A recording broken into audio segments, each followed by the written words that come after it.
एक बार फिर से स्वागत है हमारे स्टडी चैनल आरएसपी पर। साथियों, आप सभी के लिए बहुत से इम्पोर्टेंट क्वेश्चन लाए हैं जो दरोगा, मेंस, बीपीएससी, बीएसएससी, रेलवे इत्यादि के लिए बहुत ही इम्पोर्टेंट है।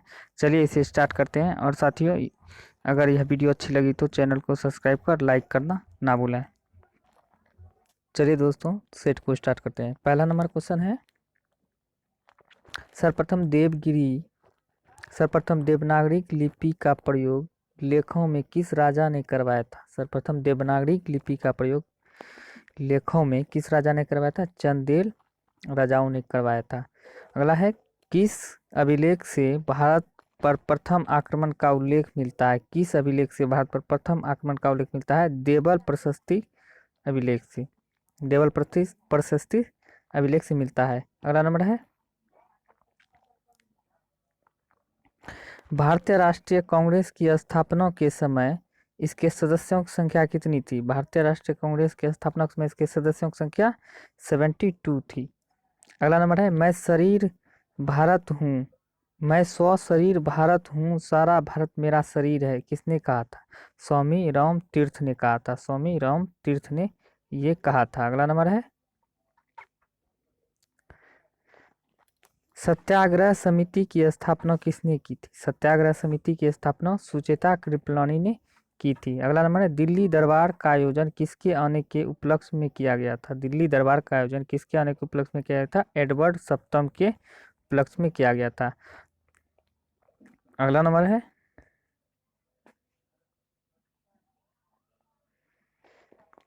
एनफील्ड कमेटी किससे संबंधित है? एनफील्ड कमेटी किससे संबंधित थी? भारतीय सेना के आधुनिकीकरण से संबंधित थी। भारतीय सेना के आधुनिकीकरण से संबंधित थी। मौलिक अधिकार का मांग कांग्रेस के किस अधिवेशन में की गई थी?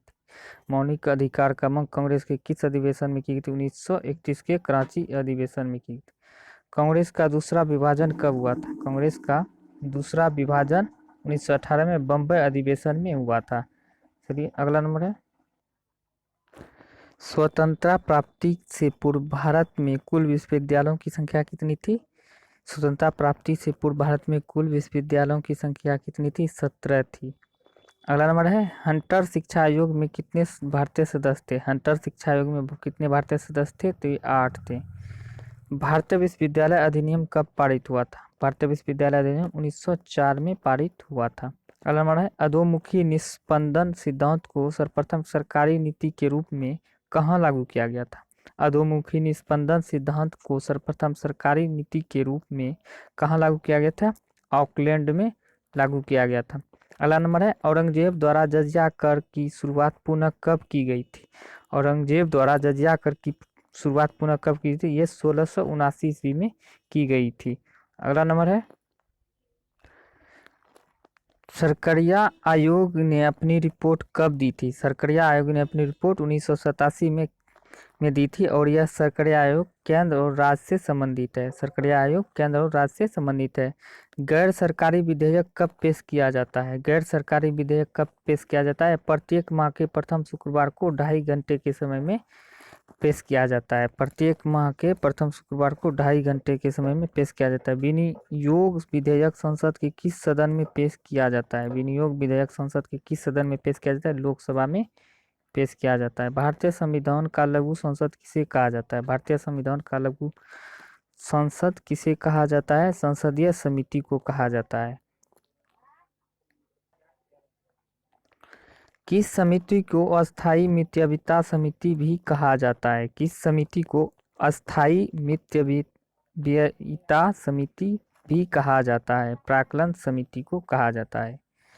संसद को मौलिक अधिकार में संशोधन करने का अधिकार संविधान के किस संशोधन द्वारा दिया गया है? संसद को मौलिक अधिकार में संशोधन करने का अधिकार संविधान के किस संशोधन में दिया गया है? ये 24वें संशोधन द्वारा किया जाता है। अगला नंबर है,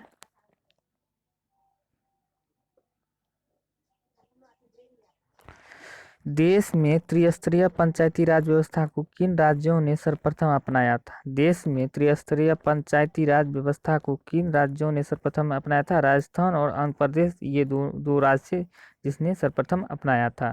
संसद ने आकस्मिक निधि का गठन किया था कब? संसद ने आकस्मिक निधि का गठन किया था कब? ये 1950 में किया था। अगला नंबर है, किस विधेयक पर विचार विमर्श के लिए राष्ट्रपति ने पहली बार लोकसभा राज्यसभा की बैठक बुलाई थी? किस विधेयक पर विचार विमर्श के लिए राष्ट्रपति ने पहली बार लोकसभा एवं राज्यसभा की बैठक बुलाई थी? दहेज निषेध विधेयक के विरुद्ध 1961 में यह बैठक बुलाई थी। अगला नंबर है, साधारण विधेयक को संसद का दूसरा सदन कितने समय तक रोक सकता है? साधारण विधेयक को संसद का दूसरा सदन कितने समय तक रोक सकता है? यह 6 माह तक रोक सकता है। अगला नंबर है, विधान परिषद साधारण विधेयक को कितने समय तक रोक सकता है? यह 3 माह तक विधान परिषद को रोकने का अधिकार है। अगला नंबर है, किसकी अनुमति के बिना राज्य की विधानसभा में कोई धन विधेयक पेश नहीं किया जा सकता है? राज्यसभा में राज्यपाल के बिना पेश नहीं किया जा सकता है, और तो लोकसभा में राष्ट्रपति के बिना पेश नहीं किया जा सकता है। अगला नंबर है,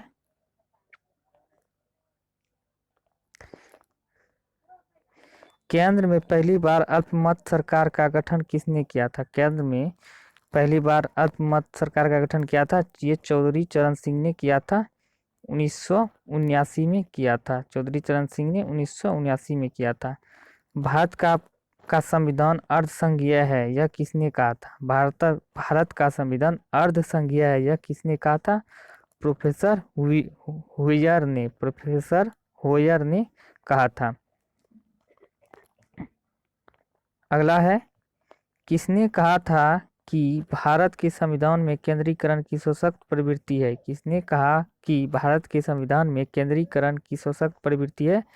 आइवर जोनिस ने कहा था। संसद ने भारतीय नागरिकता अधिनियम कब पारित किया था? 1955 में भारतीय नागरिकता अधिनियम को पारित किया था। किस अनुच्छेद के तहत विदेशी राज्यों से राष्ट्रपति को अनुमति देने के बिना उपाधि ग्रहण पर रोक लगा दी गई? किस अनुच्छेद के तहत विदेशी राज्यों से राष्ट्रपति की अनुमति के बिना उपाधि ग्रहण पर रोक लगा दी गई? अनुच्छेद 18 में। ऐसे भी कहा जाता है कि उपाधियों का अंत 18 अनुच्छेद में वर्णित है। 1958 में सर्वप्रथम किस राज्य में लोकतांत्रिक विकेंद्रीकरण को प्रयोग के तौर पर लागू किया गया था?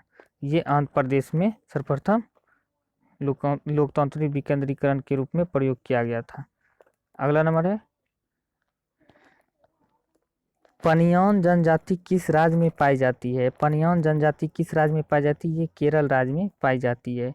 मर्मगोवा बंदरगाह किस नदी पर स्थित है? मर्मगोवा बंदरगाह किस नदी पर स्थित है? जुआरी नदी पर स्थित है। ये जुआरी नदी पर स्थित है। विश्व की सर्वप्रथम विमान डाक सेवा का प्रारंभ कब और किनके बीच हुआ था? विश्व की सर्वप्रथम विमान डाक सेवा का प्रारंभ कब और किनके बीच हुआ था? ये 1911 ईस्वी में हुआ था और इलाहाबाद से नैनी के बीच में शुरू किया गया था। आनंद मंदिर कहाँ है? आनंद मंदिर कहाँ है? आनंद मंदिर ये म्यांमार में स्थित है।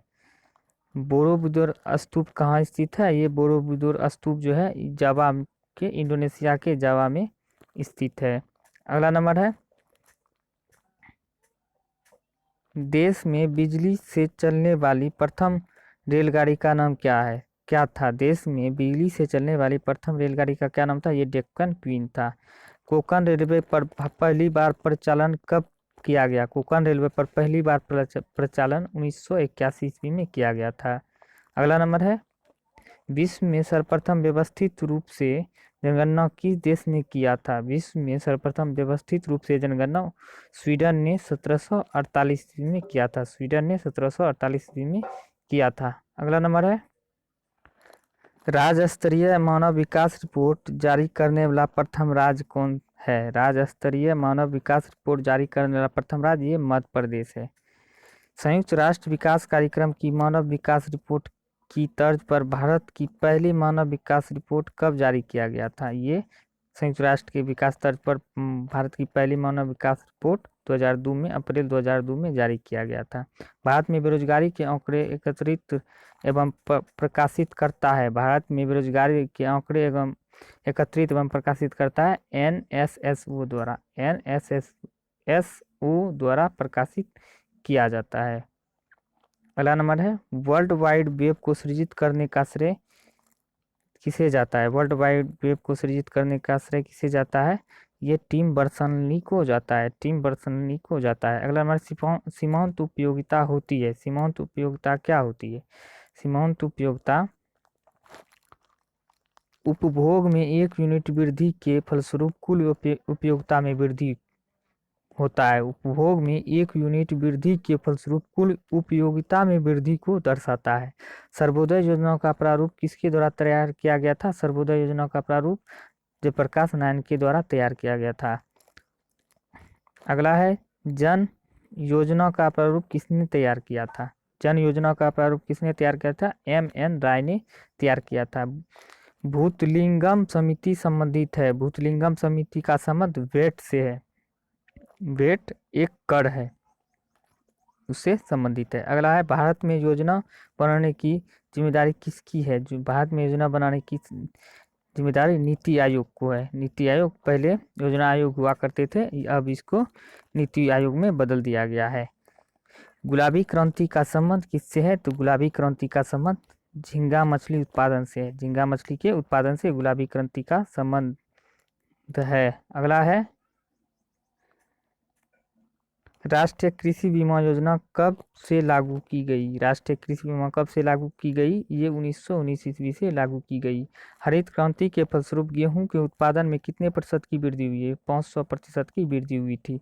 भारत में न्यूनतम मजदूरी अधिनियम पहली बार स्वीकृत हुआ था कब?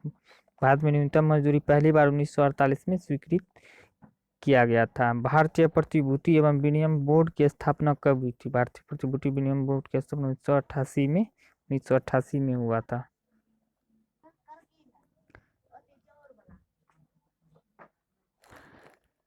चमकीले विद्युत विज्ञापनों में किस तत्व का प्रयोग किया जाता है? चमकीले विद्युत विज्ञापनों में किस तत्व का प्रयोग किया जाता है? ये नियोन का प्रयोग किया जाता है।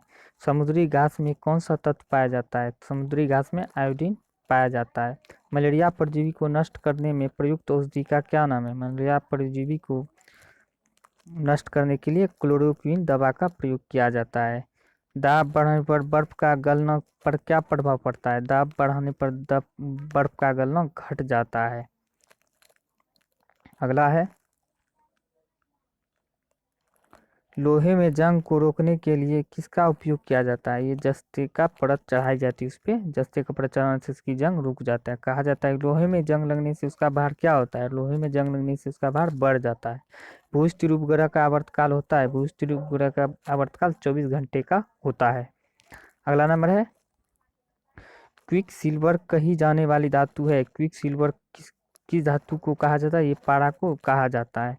लेजर किस सिद्धांत पर कार्य करता है? लेजर किस सिद्धांत पर कार्य करता है? विकिरण का उद्दीप्त उत्सर्जन पर कार्य करता है। विकिरण का उद्दीप्त उत्सर्जन पर कार्य करता है। 1945 ईस्वी में नागासाकी पर गिराए गए बमों में किस रेडियो सक्रिय तत्व का उपयोग किया गया था? ये किया गया था प्लूटोनियम का प्रयोग किया गया था। यदि किसी साबुन के बुलबुले को आवेशित किया जाए तो उसका आकार पर क्या प्रभाव पड़ता है? यदि किसी साबुन के बुलबुले को आवेशित किया जाए तो उसके आकार पर क्या प्रभाव पड़ेगा? ये बढ़ता है।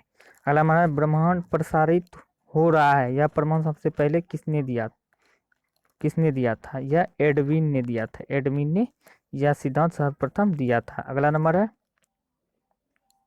गोलघर का निर्माण किस गवर्नर जनरल के समय में हुआ था? गोलघर का निर्माण सर्वप्रथम किस गवर्नर जनरल के समय में हुआ था? लॉर्ड कॉर्नवालिस के समय में हुआ था। और ये गोलघर को कब बनाया था? ये 1786 ईस्वी में बनाया गया था। 1830 ईस्वी के दशक में पटना नगर केंद्र था। पटना नगर केंद्र था, बहावी आंदोलन का एक केंद्र था। 1857 के विद्रोह का बिहार में 15 जुलाई 1857 से 20 जनवरी 1858 तक केंद्र रहा था। ये जगदीशपुर में रहा था, जगदीशपुर के अंदर रहा था इसका। पटना के 1857 के स्वतंत्रता संग्राम के नेता कौन थे? पटना के स्वतंत्रता संग्राम के नेता थे पीर अली थे, पटना के पीर अली थे। जगदीशपुर का कहे तो साथी ये वीर कुंवर सिंह थे। 1857 क्रांति के बिहार का नेता कहा जाने, और पटना का कहे तो पीर अली, और बिहार का कहे तो कुंवर सिंह हो जाएगा। अगला नंबर है 1866 से 86 के नील खेतिहरों के बिहार में हुए विद्रोह के क्षेत्र थे। ये विद्रोह के क्षेत्र थे चंपारण तथा मुजफ्फरपुर इस विद्रोह का केंद्र था। अगला नंबर है मुजफ्फरपुर में किंग्स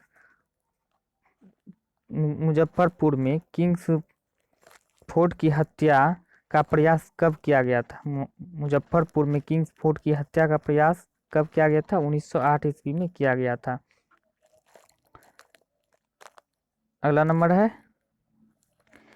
बिहार में परमानेंट सेटिलमेंट लागू करने का कारण था। बिहार में परमानेंट सेटिलमेंट लागू करने का कारण था जमींदारी प्रथा का निर्मूलन। जमींदारी प्रथा का निर्मूलन करना यही कारण था। बिहार में अलग प्रांत के लिए आंदोलन, जिसके परिणाम स्वरूप वर्ष 1911 में बिहार में उड़ीसा कोई नए प्रांत का निर्माण हुआ। इसका नेतृत्व किया था किसने? इसका नेतृत्व सच्चिदानंद सिन्हा ने किया था। बिहार बंगाल से कब पृथक हुआ? बिहार बंगाल से 1912 ईस्वी में पृथक हुआ। चलिए दोस्तों, आप सभी को यह वीडियो अच्छे लगे होंगे तो वीडियो को लाइक जरूर करें और चैनल को सब्सक्राइब कर बेल आइकन को दबाना ना भूलें। धन्यवाद दोस्तों।